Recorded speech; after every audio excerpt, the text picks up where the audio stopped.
To see you here tonight. If you get a chance, you ought to go out and look at our new building. It's really looking good. And we're getting closer. So hopefully we'll be worshiping there. We got to get out of here in about 50 days because our time runs out. So set your watches for that. Good to have you with us tonight. Would you join me in remembrance prayer? Our Father in heaven, we're thankful for the day, thankful for the rain that replenishes the earth. Thank you for all the blessings you bestow upon us in our life, and we praise you for it and give you all the glory. As we study your word tonight, may we learn things that will help us live closer to you and share the gospel with others. In Christ's name we pray. Amen. We're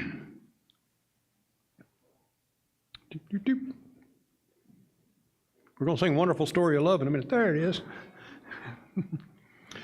Wonderful story of love, tell to me again. Wonderful story of love, with the immortal strain. Angels with rapture announce it, shepherds with wonder receive it. Sinner, oh, won't you believe it? Wonderful story of love, wonderful.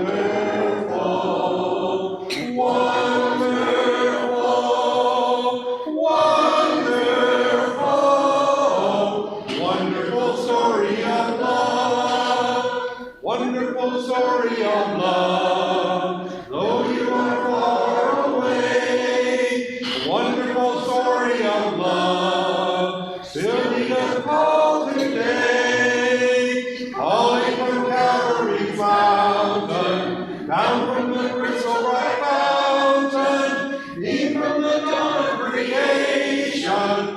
Wonderful story of love, wonderful.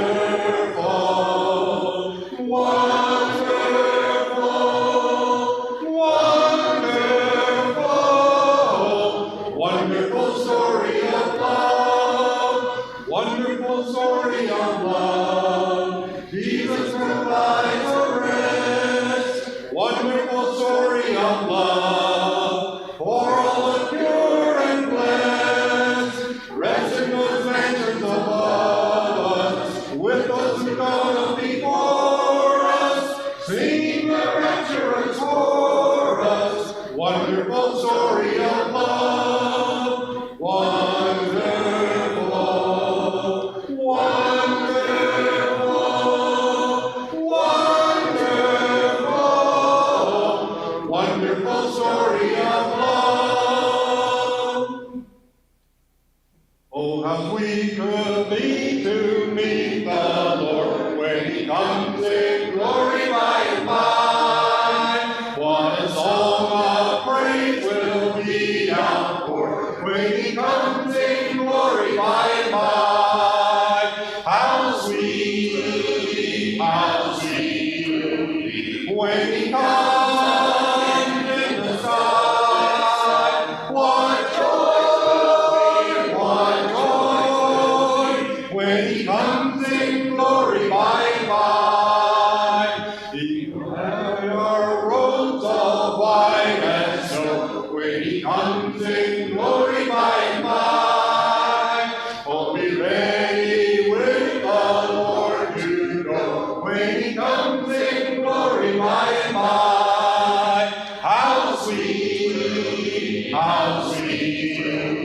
when he comes in the sky. What joy,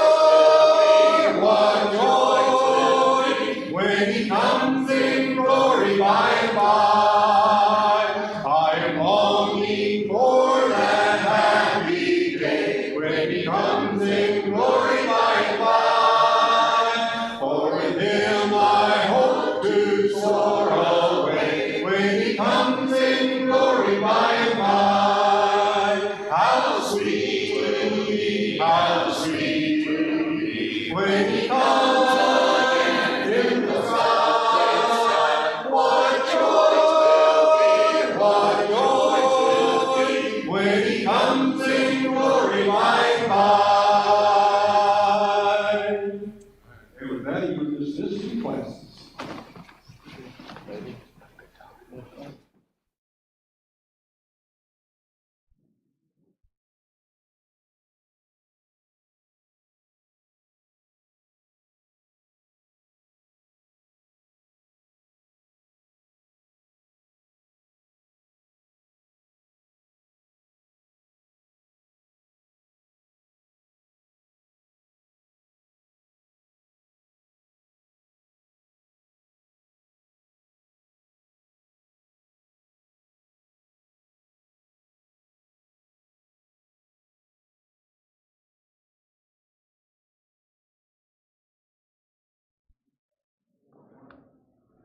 Ooh.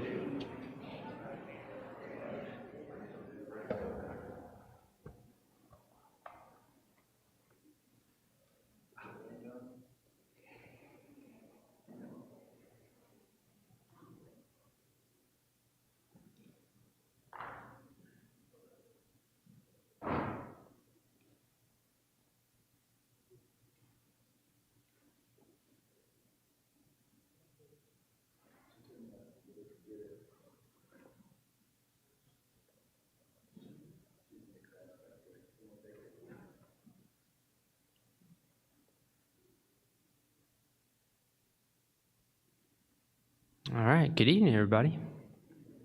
Glad you guys could be here Thursday night. So I'm going to be doing Exodus. I know it says biblical or Old Testament studies, but we're focusing on Exodus. That's what we're doing. The elders asked me to just continue the series that Jack was doing, and I wanted to thank the elders for the opportunity. Really appreciate the elders in this church. It's one of the many reasons why Caitlin and I first decided to place membership here. Was we really thought the elders were really great men that we really thought a lot about, and so I don't think we should hold this lapse of judgment against them. So Jack really, I think, did a great job with Genesis, and I've always appreciated Jack, his ability to go through the scripture verse by verse and really lay it out there in a way that's really understandable and is also really important, and he brings out a lot of really good connections. And so I really hope I can follow in his footsteps a little bit, but because Genesis and Exodus are so connected, I really thought that I'd like to hear from you guys. What were some of the main points and takeaways that you got from Jack's two quarters of Genesis? I want to know, what did you guys take away from his classes?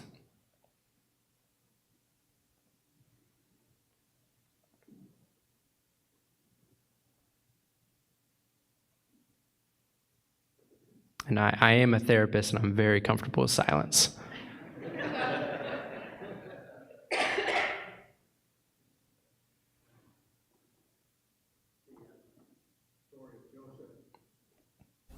You know, a revisitation to the story of Joseph was very enlightening for me. There's some things in there that I hadn't considered reading it numerous times, and it's always good to have someone speak about it rather than read it yourself and interpret yourself. Absolutely, yeah. The story of Joseph, that's definitely one that I would agree. Going through that again and getting someone else's perspective, that's enlightening for myself, because although I've heard the story of Joseph a lot, having it come from another voice, you really start to pick up on maybe some things you missed or didn't make those connections. So I agree, that was a really great aspect. And of course, it's a very important story for moving forward and setting up for what we're going to be doing in Exodus. What else?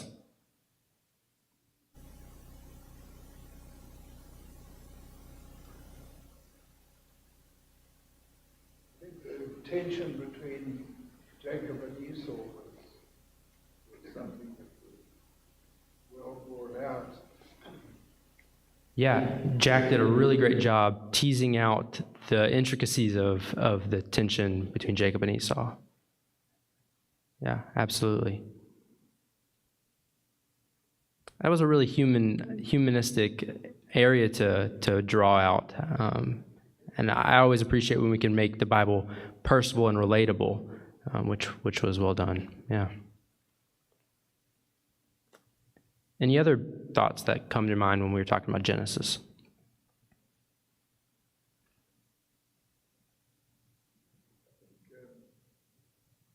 The major characters are portrayed with all their warts and pimples and whatever. They're not sugar-coated because they never did any wrong or crossed anybody or whatever. Even Joseph, the hero, you can see why his brothers were upset with him. Yeah, a lot of the main characters we're introduced are not polished. They're not presented in a way that, we're like, man, those are just perfect people. They're really just laid out there. This is who they were. This is the way they conducted themselves, and you can kind of see different sides. Yeah. And it's nice to know that's how the Bible starts, with people who were imperfect. There's something comforting in that, I think. Yeah. Any other thoughts on Genesis? Notice in Genesis, and it's going to continue in Exodus, that God has his finger in what's going on all the way through.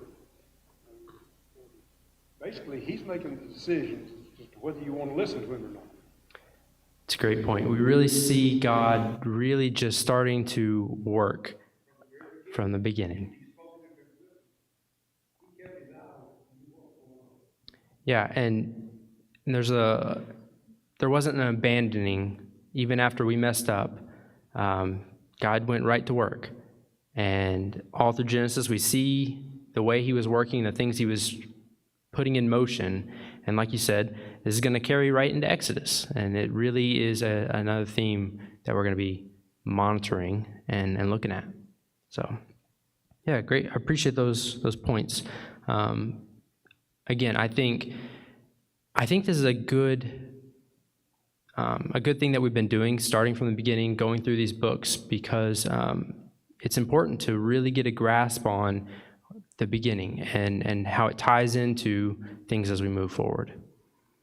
So Exodus, it really is a continuation, picks up right where Genesis was leaving off, right? It takes place just shortly after Jacob's sons pass away. There's a considerable amount of time that's going on right there. But I wanted to give a slight overview of some of the things we're going to be touching on more deeply and exploring as we're going through Exodus. So some of the main themes that we're going to be really seeing throughout and I want you guys to be aware of, the first is God's faithfulness. We touched on it a little bit and how he's been working. That's going to be another theme as we're going in Exodus, is God really still sticking to things that he talked about, things that he promised, the covenant, and not giving up on us even when we're dragging our feet, as we'll see in Exodus. So God's faithfulness is a big theme. Also, one of the themes that is in Exodus is Israel's really their origin and how they really grew and came to be, and some of their history really starts to unfold there. We saw some of that, of course, in Genesis with Abraham. But this, we really start to see more really pivotal moments with Israel. So the origin story is a big theme in Exodus. And then God's nature and his reputation. I think this is a really important aspect that we're going to find in Exodus. It's something different seeing God's nature in the Old Testament and the New Testament in a way that I think it's an interesting study, I think, in one aspect, but there's a lot of things God did and ways he interacted in Exodus that I find really interesting and fascinating, and we're going to learn a lot about his nature, more so than we did in Genesis maybe. So focusing on identifying things that God was doing and how God even viewed his own reputation and what he thought about how others viewed him. That's another theme that we're going to be looking at. And of course, going to be looking at the law, which we're going to see introduced more in the later part of Exodus. So those are some of the main themes we're going to be looking at. But then, of course, there's also something I want you guys to be aware of as we're going, and there's this tension that's going to be present in Exodus. There was some in Genesis, and really all throughout the Bible moving forward. It's this kind of triangle of tension between God, Israel, and these other gods and nations. And, the tension between God and Israel, and the tension between God and these other gods and these nations. and how that tension unfolds and just it's present all throughout. And that's something we definitely going to be talking about more and keeping our eye on. So that's kind of the main overview of things I want us to be aware of as we're moving forward, things we're going to touch on more deeply. And the way most people break down Exodus is there's kind of two big sections. We got, chapters 1 through around 19 is one section. This is really more of the epic story. This is Moses' bringing Israel out and the story and how that all unfolds. And then chapters 20 to 40 is more about what happens afterwards with God giving his law and also how the relationship starts to unfold once they are out of Egypt and the interactions there after receiving the law. So those are the main components that we're going to be viewing. I wanted to ask, I was talking with some coworkers and I was letting them know, I'm going to be teaching a class on Exodus, and not all my coworkers are members of the church. Some of them haven't had really any experience with the church. And I told them I was going to be starting with the second book in the Bible. And one of the coworkers was like, what's the point? I thought you guys don't even really care about the Old Testament. You guys really are just about the New Testament. And I was like, there's probably a lot of people who are really kind of along that same thought pattern of what's the point of even studying the Old Testament? We talk about you don't have to follow those laws. You don't have to follow those rules. So why even spend our time and our effort in stuff that doesn't apply to us? And so I wanted to ask you guys, what is so important about us studying this book and the Old Testament? It's our history. Yeah. It's not something removed that doesn't apply to us. It's part of our history. Certainly. What else?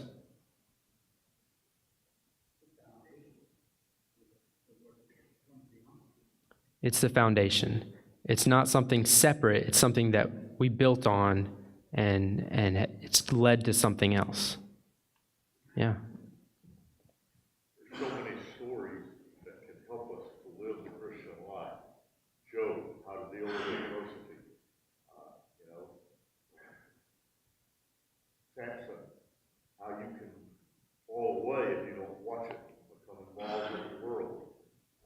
You've got Jonah trying to run away from God, and how God is so merciful. So all these things give us some help in how to live the Christian life.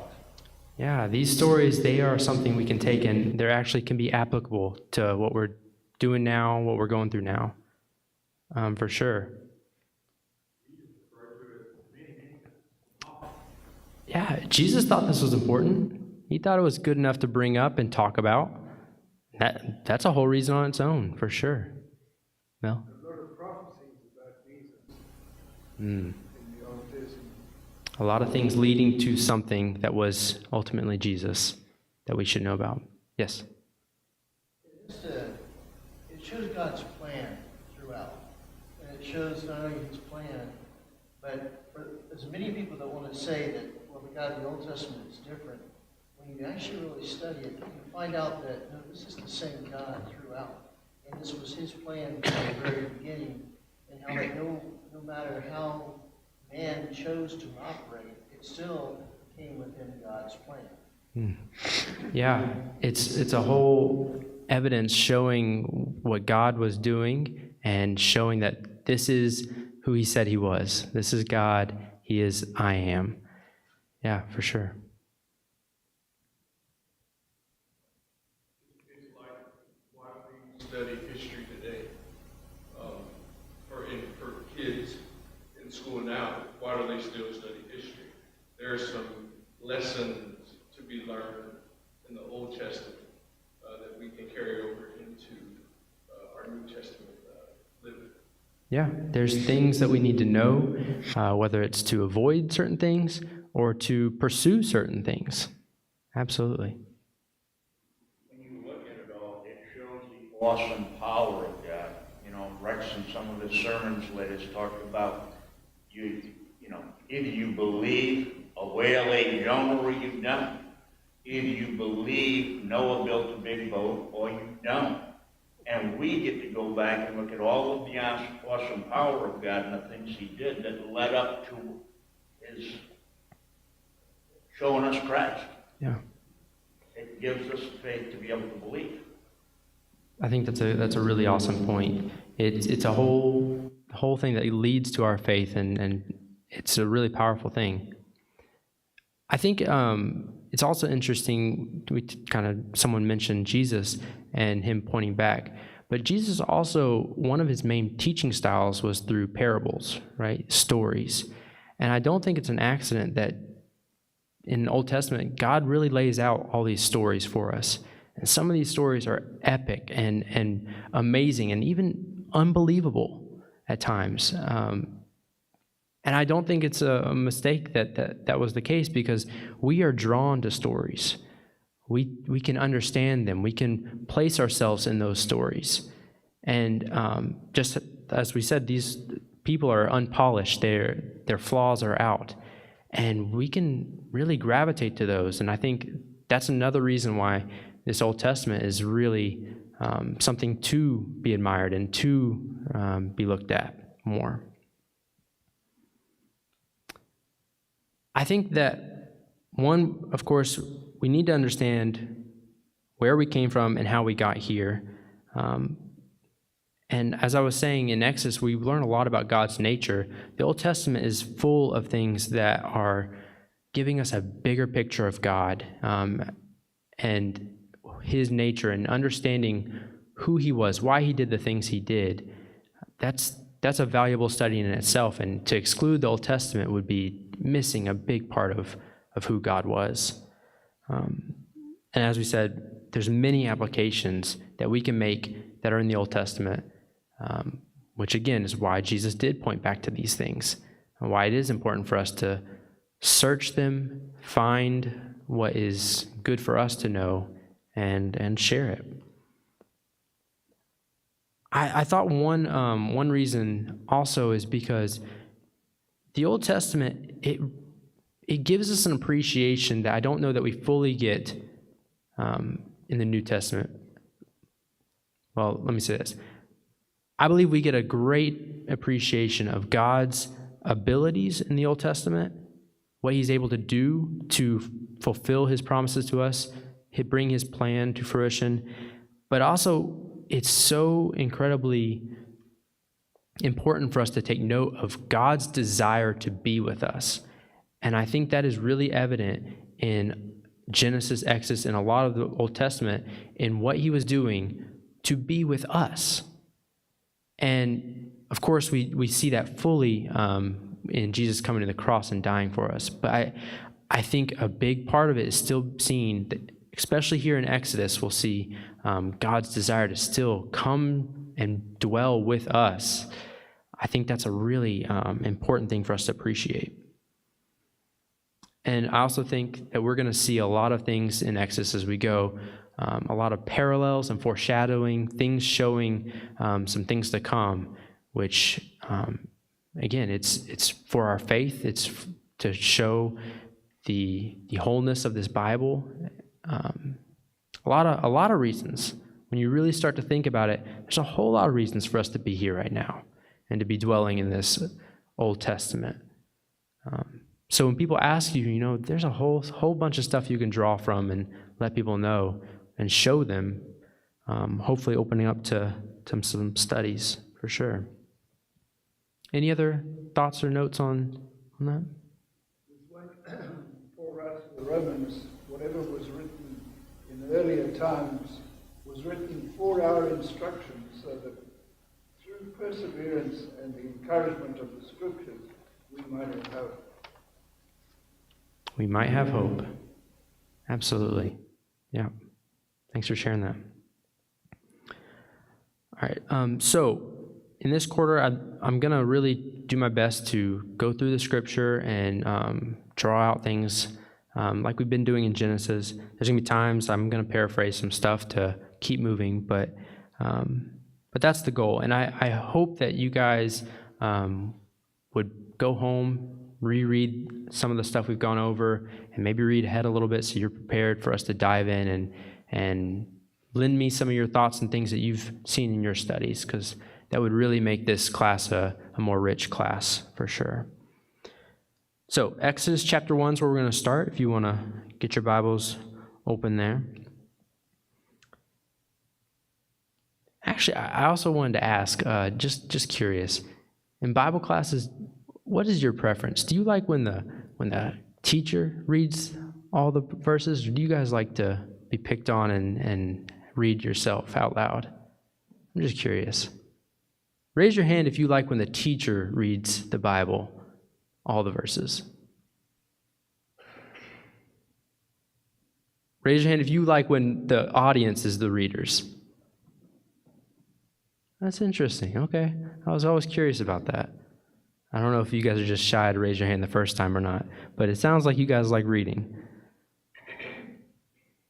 All right. Oh, yeah. Do you like raising your hand? Raise your hand. All right. Well, let me ask, who wants to read for us? Genesis 1 through 7. Someone who was raising their hand before. Harrison. These are the names of the children of Israel who came to Egypt. Each man in his household came with Jacob: Reuben, Simeon, Levi, and Judah; Issachar, Zebulun, and Benjamin; Dan, Naphtali, Gad, and Asher. All these who were descendants of Jacob were 70 persons, for Joseph was in Egypt already. And Joseph died, all of his brothers, and all that generation. But the children of Israel were fruitful and increased abundantly, multiplied, and grew exceedingly mighty, and the land was filled with them. All right. So in verse 5, we see all the descendants of Jacob were 70 persons. So the family had grown to about 70 people, and they were living in Egypt. And then we see Joseph dying and all his brothers and all that generation. So there's this part right here is really showing that time has passed. There's a good amount of time that has passed, but the Israelites were not just sitting down. They were really growing at that time. It says they were fruitful and increased greatly and multiplied, grew exceedingly strong, and the land was filled with them. So already right here, we're seeing that the promise to Abraham in Genesis chapter 12 is starting to be fulfilled, where he's telling them, I'm going to make you a great nation. This is God already starting that process. And then we get down to verse 8. Now there arose a new king over Egypt who did not know Joseph. You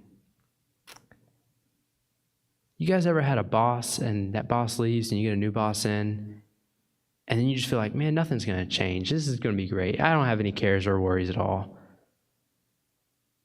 I don't know about you. When a new person takes over, there's always that, oh man, what is this one going to be like? What are they going to do? And this king's coming in not knowing Joseph.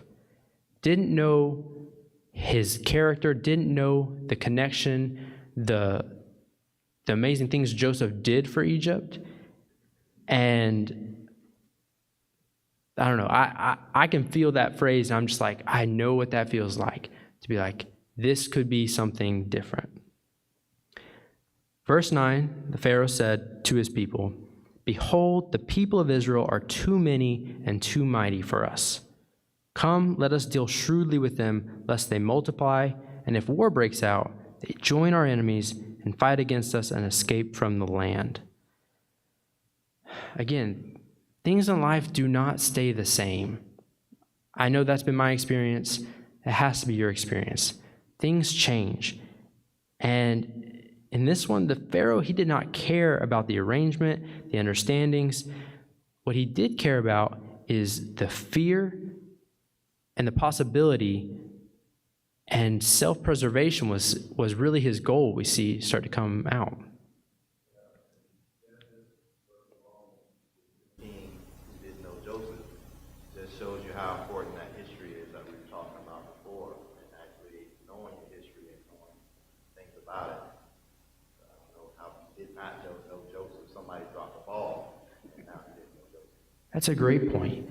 This is a king who didn't go back and say, what was working for Egypt before? The Israelites, this Joseph and his descendants, they were a really big part of how we got through this famine. He didn't care about that. Instead, he's just thought, wow, those Israelites, they are starting to grow.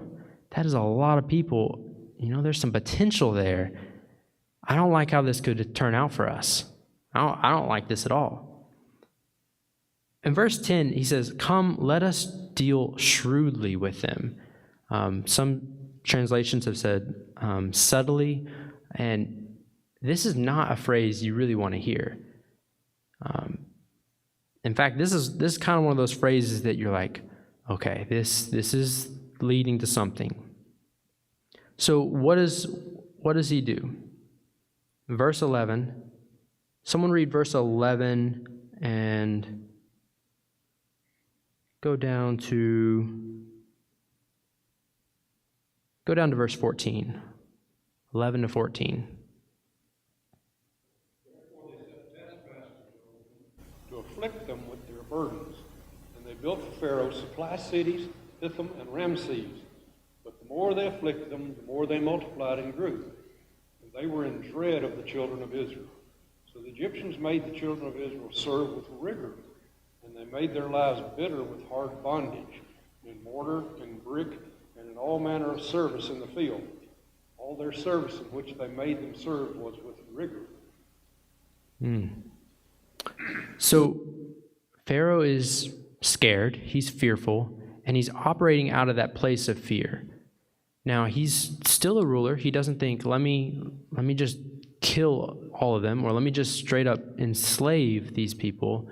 He's like, we got to do something a little bit more subtle, a little bit more secret, kind of ease this in. And so his first goal to kind of subdue Israel's strength is, let's really just like make things hard on them. Let's like increase their work, give them these jobs. We'll set some people over top of them that's really going to drive that work. It's going to really push them. And so he oppressed them, but what do we see? That wasn't slowing them down. In verse 12, it says, but the more they were oppressed, the more they multiplied, and the more they spread abroad. That had to be infuriating for Pharaoh. Just that he was trying so hard, and it just seemed to make it worse. So clearly that first part didn't work. So Pharaoh's like, I've got to come up with a second plan. What's plan B? Plan B comes in verse 15. Then the king of Egypt said to the Hebrew midwives, one of whom was named Shiphrah and the other Puah, when you serve as midwife to the Hebrew women and see them on the birth stool, if it is a son, you shall kill him. But if it is a daughter, she shall live. So his next plan is, all right, I'm going to tell certain people who are in places set up to carry this out to kill the sons of these Hebrew women. So again, we don't see him going all out and making this a law. He's still trying to be kind of subtle and secretive here. He's still operating out of that place of fear. And so he tells the midwives. And I mean, the midwives are getting this order from Pharaoh. And what do we see? Verse 17, but the midwives feared God and did not do as the king of Egypt commanded them, but let the male children live. Another plan that didn't work out. So the king of Egypt called the midwives and said to them, why have you done this and let the male children live? He's like, I want to know what was going on. Are you outright disobeying me? Is that what this is? The midwives said to Pharaoh, because the Hebrew women are not like the Egyptian women, for they are vigorous and give birth before the midwife comes to them. Oh man, I just imagine if I was like a guard, like with Pharaoh, and I'm just sitting there looking straight ahead, and I hear the midwife saying, you know what, these Hebrew women, they're built different than these Egyptians. As a guard, I was just like, oh, why'd you have to say that? Because that's got to just really get under Pharaoh's skin, right? He's already comparing the Israelites to the Egyptians, and then these Hebrew women come in like, they're not like these Egyptian women. These Hebrew women are strong. They're just pushing these babies out and moving on. Oh, that had to really just get under Pharaoh's skin. You almost wish they hadn't said that. But it's part of the plan. So, verse 20, God dealt well with the midwives, and the people multiplied and grew very strong. And because the midwives feared God, he gave them families. So, again, another plan ruined. We had him trying to enslave and really oppress the Israelites. Then some orders to certain individuals to try to kill the sons. Again, it didn't work. And so we see him go to his last resort. And in verse 22 it says, then Pharaoh commanded all his people, every son that is born to the Hebrews you shall cast into the Nile, but you shall let every daughter live. All right, it's escalated now. It's become a decree, a law. Everybody, this is what everybody needs to know. This is what's happening. This is what is taking place. First he dealt with the Hebrew midwives, the Jewish women. And after that didn't work, this he tells everybody. Right. Exactly. The Egyptians too. We're going to deal with this ourselves. He kind of dropped the subtlety, didn't he? He said, being subtle, trying this little secret thing, it's not working. I cannot stop these Israelites. I'm done playing around. This is a law. This is a decree, and you're going to follow it. So we've seen three ways that Pharaoh, he was trying to weaken Israel's growth. And we've seen already in this first chapter, it's not working. It's in fact kind of progressing this growth. I think one of the really important takeaways that we can find here is God still fulfilling his promise in the face of this oppression and this persecution. I try to think back to when God was talking with Abraham and he was giving him this covenant in Genesis, and I really doubt that Abraham would have co-signed on this being the best route to becoming a great nation. I just cannot see him being like, yeah, this is the plan that's going to work. This is the most effective way to get there. I agree, God. I stamp my seal of approval on this one. I don't think that Abraham would have been all that too keen with this. But the beauty of the thing is that we don't have to be keyed in on the details of God's plans for God's plans to come to fruition. You know? And I don't know about you, but when I think about that, I'm kind of comforted because I don't know if I could face some of the stuff if I knew all the details coming up. God is still able to do goodness while persecuted. Even when there's evil forces battling, and here we see evil forces battling. This is not just Pharaoh versus the Israelites. This is evil forces. And it doesn't matter. They can't stop God's plan from coming out. And I think that is such an important thing that we can think about in our lives, that, okay, you don't know everything that's going to happen, but that's okay. let's see, Genesis chapter 15, verse 13, is when Abraham was told by the Lord, "Know for certain that your offspring will be sojourners in a land that is not theirs, and will be servants there, and they will be afflicted for 400 years." Abraham, he had some details. He had the broad strokes. But this, I don't know if he was told this, if it would have been like, okay. God told him what he needed to hear, what was good for him to hear. And I think it's the same with us, things that we're going through. How often in your life do you find yourself asking those questions?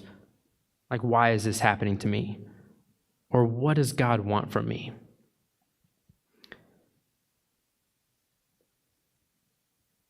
Second Timothy chapter 3, and starting in verse 10. 2 Timothy chapter 3, verse 10, it reads, "You, however, have followed my teaching, my conduct, my aim in life, my faith, my patience, my love, my steadfastness, my persecutions and sufferings that happened to me at Antioch, at Iconium, and at Lystra, which persecutions I endured. Yet from them all the Lord rescued me. Indeed, all who desire to live a godly life in Christ Jesus will be persecuted, while evil people and impostors will go on from bad to worse, deceiving and being deceived. But as for you, continue in what you have learned and have firmly believed, knowing from whom you learned it." I think this is a really important point that we're seeing in Exodus. The Israelites weren't doing anything wrong. They were living, they were growing, they were doing what they were supposed to. And because they were doing what they were supposed to, that's when evil tried to stop them. The thing is, if you are doing the right thing, you will be persecuted. And when I thought of that, I thought about maybe there's some people in here or out there who aren't being persecuted or haven't felt like they've ever been persecuted. I think that if you're in a place where you don't feel like you've been persecuted or you have a pretty easy life, that really requires some self-inspection of, am I living my life in a way that I need to be then? Because here we see that if we're doing the right thing, if we're being godly and following goodness, then persecution's going to happen. And if it's not, maybe we're living the kind of life where we're kind of trying to blend in and we're trying to be not ruffling feathers in the real world, and we're trying to really just be good people, but not let other people know all of our stuff that we've got going on, not really live it 24/7. Does that make sense? And that was kind of a gut check for me to think about, have I really been getting by without much persecution? And if that's the case, is that because I haven't been doing what I'm supposed to be doing? Is there more I should be doing that could really, really be the work that God's calling me to do? Something to think about.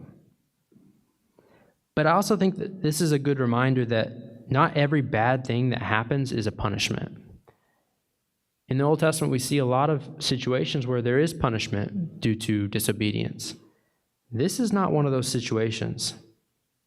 This is one of those examples that they're doing the right thing. And that's all there is to it.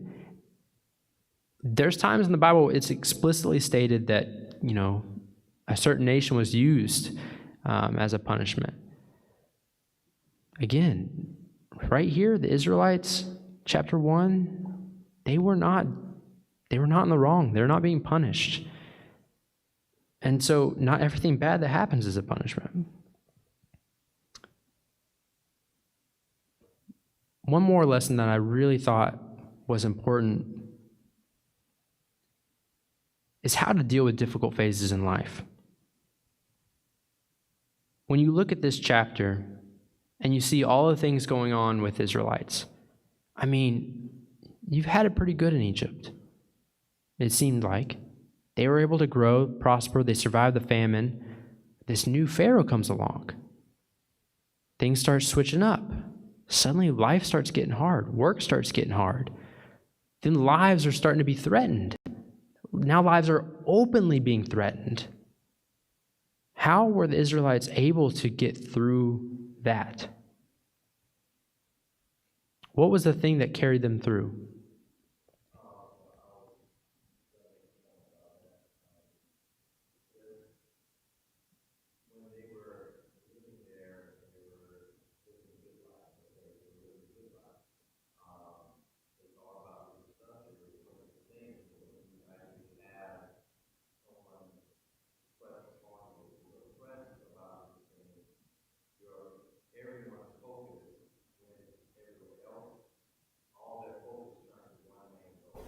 Which made them strong, which made them think about, okay, we got to stick together, we got to do something, and then your main focus. When everybody has one main focus, you're strong.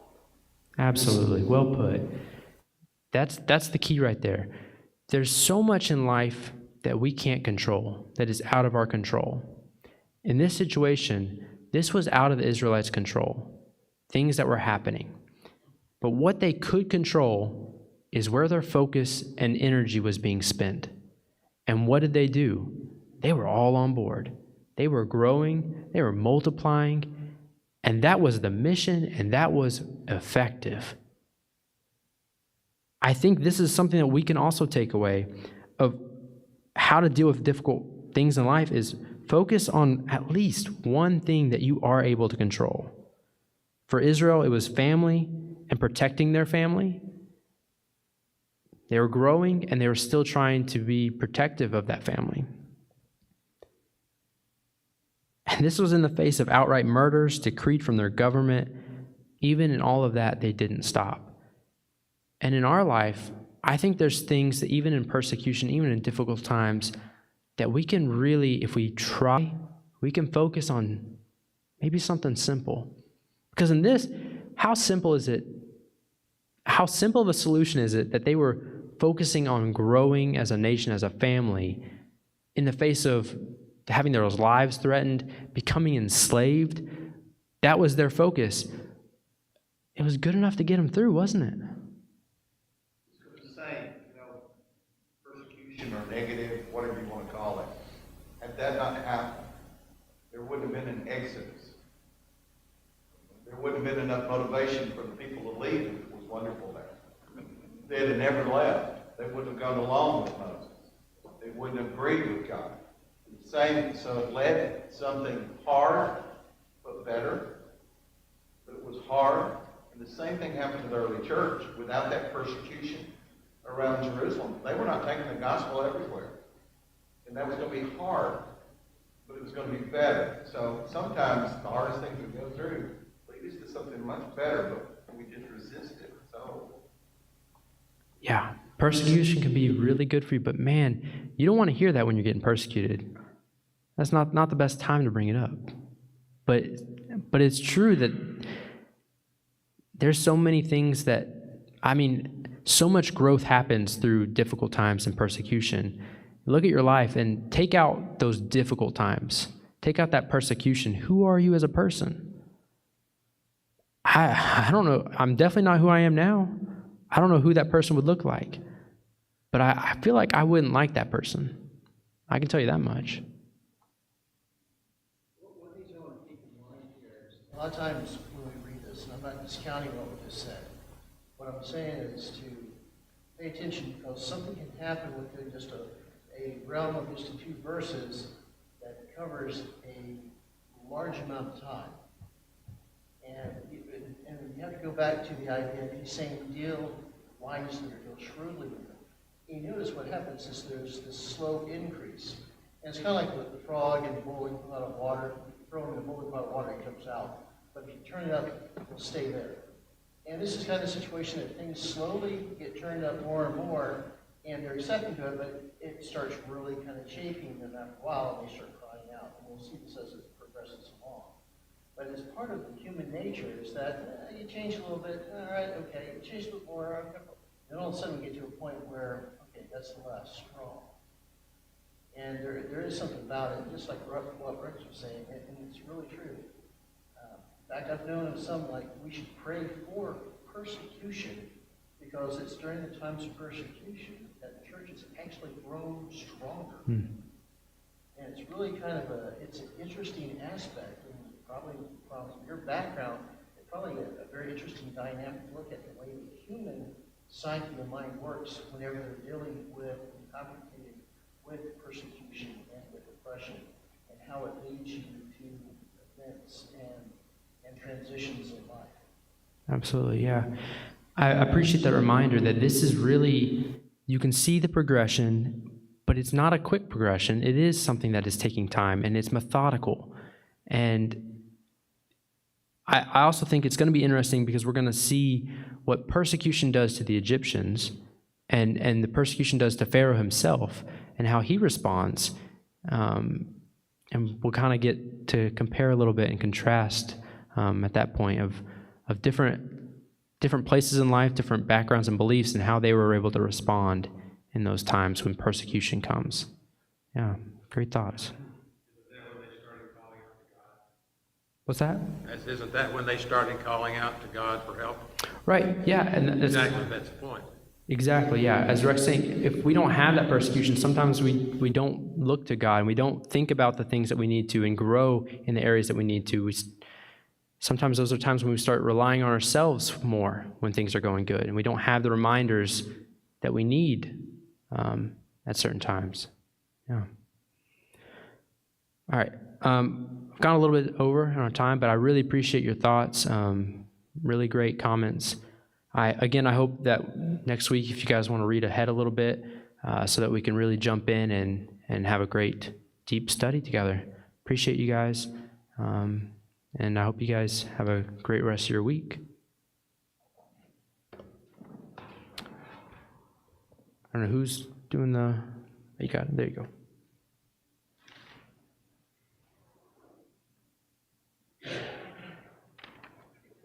Good evening. A few announcements. Reminder, the memorial service for Mary Hernandez is this Sunday, September 11th at 6:30 p.m. after the p.m. service here in the building. Also, there's a wedding shower for Ashton and Luke on the 11th at 4:30 p.m.